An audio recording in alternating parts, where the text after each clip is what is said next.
And now we are joined by Calvin Dark, president of the international communications firm CD Global Strategies Group, for more insights into this. Mr. Dark, first of all, what's your take on the current results? So far, it's pretty tight.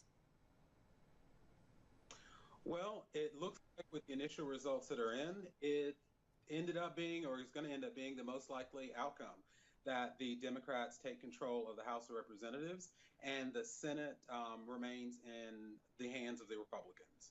And also, of course, there are a lot of state races that everybody here is watching, but we don't know the key governorships, at least not all of them yet. But pundits are actually suggesting the Democrats might grab control of the House of Representatives from the Republicans, and it's gradually coming true indeed. But both parties are ready for surprise outcomes as well. Can you tell us how President Donald Trump might be affected depending on which party gains a majority? Well, I think that with President Trump, because he's uncharacteristically presidential in his own terms, what we're going to look for is, if the Democrats do take the House, as it looks like they will, there will be two responses from President Trump. And we may see one or we may see both. Who knows?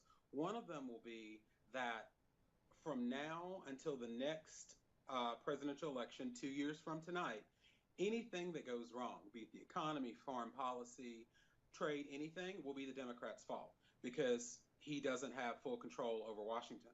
But then the other alternative is that President Trump will kind of go to the middle to see what he can compromise with the Democrats on. And you got to remember that when it comes to President Trump, he's thinking about what will make him most likely to get reelected in 2020, even if that conflicts with his party.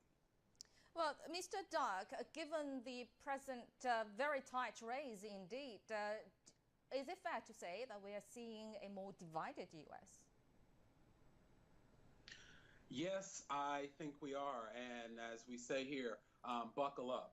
Because in an ideal world, what this would mean is this gridlock, as we call it here, where the House would be in Democratic hands, the White House and the Senate in Republican hands, the branches would find a way to agree on common issues that they could all support.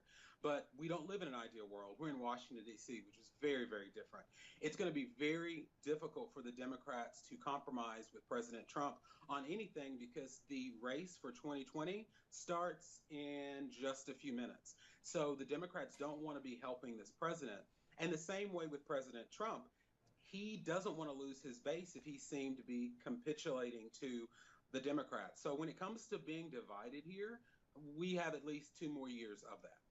All right. Thank you very much indeed, Mr. Calvin Dark, president of the international communications firm CD Global Strategies Group. Thank you very much for your insight. And now let's turn